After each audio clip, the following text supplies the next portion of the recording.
10ஆம் அதிகாரம். இத்தாலியா பட்டாளம் எண்ணப்பட்ட பட்டாளத்திலே 100க்கு அதிபதியாகிய கொர்நேலியு என்னும் பெயர் கொண்ட ஒரு மனுஷன் செசரியா பட்டணத்திலே இருந்தான். அவன் தேவபக்தி உள்ளவனும் தன் வீட்டார் அனைவரோடும் தேவனுக்கு பயந்தவனுமாயிருந்து ஜனங்களுக்கு மிகுந்த தர்மங்களை செய்து எப்பொழுதும் தேவனை நோக்கி ஜெபம் பண்ணிக் கொண்டிருந்தான். பகலில் ஏறக்குறைய 9ஆம் மணி நேரத்திலே தேவனுடைய தூதன் தன்னிடத்தில் வரவும் கொர்நேலியுவே என்று அழைக்கவும் பிரத்யட்சமாய் தரிசனங்கண்டு அவனை உற்று பார்த்து பயந்து, ஆண்டவரே, என்ன என்றான். அப்பொழுது அவன், உன் ஜெபங்களும் உன் தருமங்களும் தேவனுக்கு நினைப்பூட்டுதலாக அவர் சந்நிதியில் வந்தெட்டி இருக்கிறது.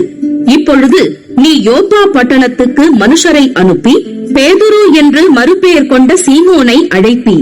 அவன் தோல் பதனிடுகிறவனாகிய சீமோன் என்னும் ஒருவனிடத்திலே தங்கி இருக்கிறான். அவனுடைய வீடு கடலோரத்தில் இருக்கிறது. நீ செய்ய வேண்டியதை அவன் உனக்கு சொல்லுவான் என்றான். கொர்நேலியு தன்னுடனே பேசின தேவதூதன் போன பின்பு தன் வீட்டு மனுஷரில் 2 பேரையும் தன்னிடத்தில் சேவிக்கிற போர் சேவகரில் தேவபக்தியுள்ள ஒருவனையும் அழைத்து எல்லாவற்றையும் அவர்களுக்கு விவரித்துச் சொல்லி அவர்களை யோப்பா பட்டணத்துக்கு அனுப்பினான். மறுநாளிலே அவர்கள் பிரயாணப்பட்டு அந்த பட்டணத்துக்கு சமீபித்து வருகையில் பேதுரு 6ஆம் மணி நேரத்திலே ஜெபம் பண்ணும்படி மேல் வீட்டில் ஏறினான். அவன் மிகுந்த பசியடைந்து சாப்பிட மனதாயிருந்தான். அதற்கு அவர்கள் ஆயத்தம் பண்ணுகையில் அவன் ஞான திருஷ்டி அடைந்து வானம் திறந்திருக்கிறதாகவும் 4 முனைகளும் கட்டப்பட்ட பெரிய துப்பட்டியைப் போல ஒரு விதமான கூடு தன்னிடத்தில் இறங்கி தரையில் விடப்பட்டிருக்கிறதாகவும் அதிலே பூமியில் உள்ள சகல விதமான 4 கால் ஜீவன்களும் காட்டு மிருகங்களும் ஊரும் பிராணிகளும் ஆகாயத்து பறவைகளும் இருக்கிறதாகவும் கண்டான். அல்லாமலும், பேதுருவே, எழுந்திரு, அடித்து புசி என்று அவனுக்கு சொல்லும் ஒரு சத்தம் உண்டாயிற்று. அதற்கு பேதுரு, அப்படியல்ல ஆண்டவரே, தீட்டும் அசுத்தமுமாயிருக்கிற யாதொன்றையும் நான் ஒரு காலும் புசித்ததில்லை என்றான். அப்பொழுது, தேவன் சுத்தமாக்கினவைகளை நீ தீட்டாக எண்ணாதே என்று 2ஆம் தரமும் சத்தம் அவனுக்கு உண்டாயிற்று. 3ஆம் தரமும் அப்படியே உண்டாயிற்று. பின்பு அந்த கூடு திரும்ப வானத்துக்கு எடுத்துக் கொள்ளப்பட்டது.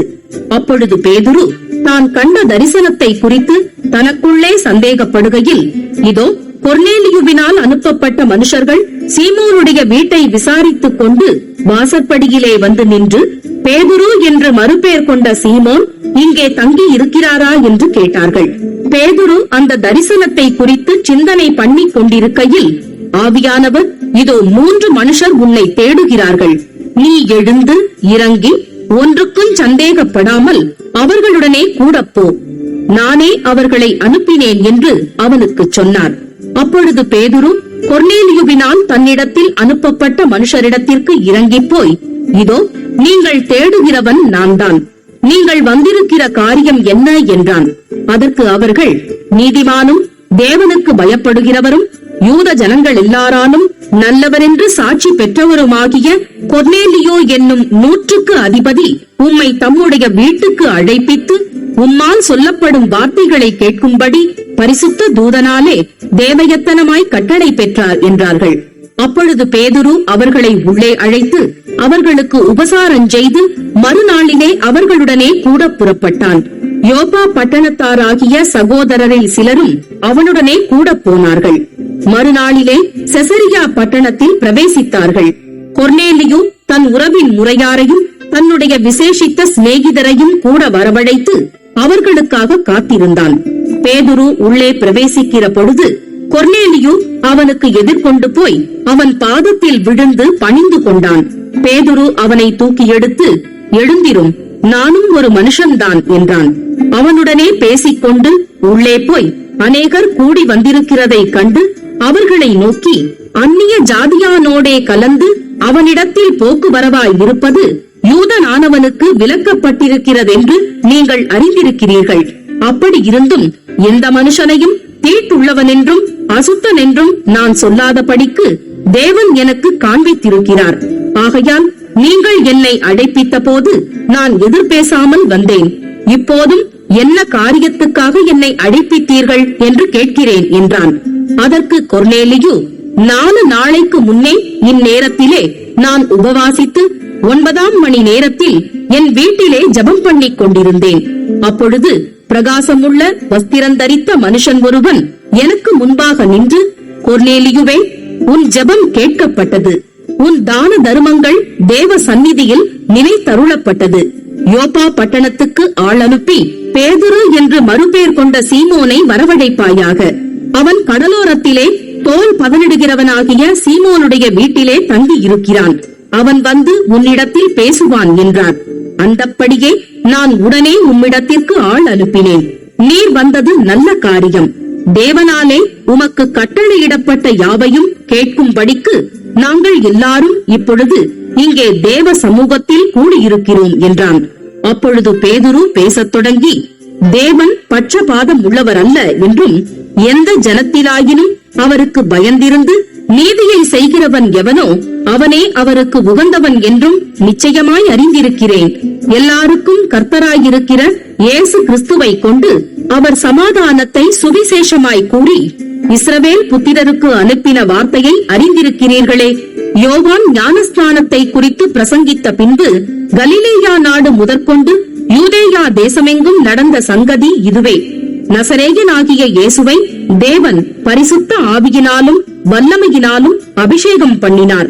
தேவன் அவருடனே கூட இருந்தபடியினாலே அவர் நன்மை செய்கிறவராயும் பிசாசின் வல்லமையில் அகப்பட்ட யாவரையும் குணமாக்குகிறவராயும் சுற்றித் திரிந்தார். யூதருடைய தேசத்திலும் எருசலேமிலும் அவர் செய்தவைகள் எல்லாவற்றிற்கும் நாங்கள் சாட்சிகளாயிருக்கிறோம். அவரை மரத்திலே தூக்கி கொலை செய்தார்கள். 3ஆம் நாளிலே தேவன் அவரை எழுப்பி பிரத்தியட்சமாய் காணும்படி செய்தார். ஆயினும் எல்லா ஜனங்களுக்கும் பிரத்தியட்சமாகும்படி செய்யாமல் அவர் மரித்தோரிலிருந்து எழுந்த பின்பு அவரோடே புசித்து குடித்தவர்களும் தேவனால் முன்பு நியமிக்கப்பட்ட சாட்சிகளுமாகிய எங்களுக்கே பிரத்தியட்சமாகும்படி செய்தார். அன்றியும் அவரே உயிரோடு இருக்கிறவர்களுக்கும் மரித்தோர்களுக்கும் தேவனால் ஏற்படுத்தப்பட்ட நியாயாதிபதி என்று ஜனங்களுக்கு பிரசங்கிக்கவும் சாட்சியாக ஒப்புவிக்கவும் அவர் எங்களுக்கு கட்டளையிட்டார். அவரை விசுவாசிக்கிறவன் எவனோ அவன் அவருடைய நாமத்தினாலே பாவ மன்னிப்பை பெறுவான் என்று தீர்க்கதரிசிகள் எல்லாரும் அவரை குறித்தே சாட்சி கொடுக்கிறார்கள் என்றான். இந்த வார்த்தைகளை பேதுரு பேசிக் கொண்டிருக்கையில் வசனத்தை கேட்டவர்கள் யாவர் மேலும் பரிசுத்த ஆவியானவர் இறங்கினார். அவர்கள் பல பாஷைகளை பேசுகிறதையும் தேவனை புகழுகிறதையும் பேதுருவோடே கூட வந்திருந்த விருத்த சேதனமுள்ள விசுவாசிகள் கேட்கும்போது பரிசுத்த ஆவியின் வரம் புறஜாதிகள் மேலும் பொழிந்தருளப்பட்டதை குறித்து பிரமித்தார்கள்.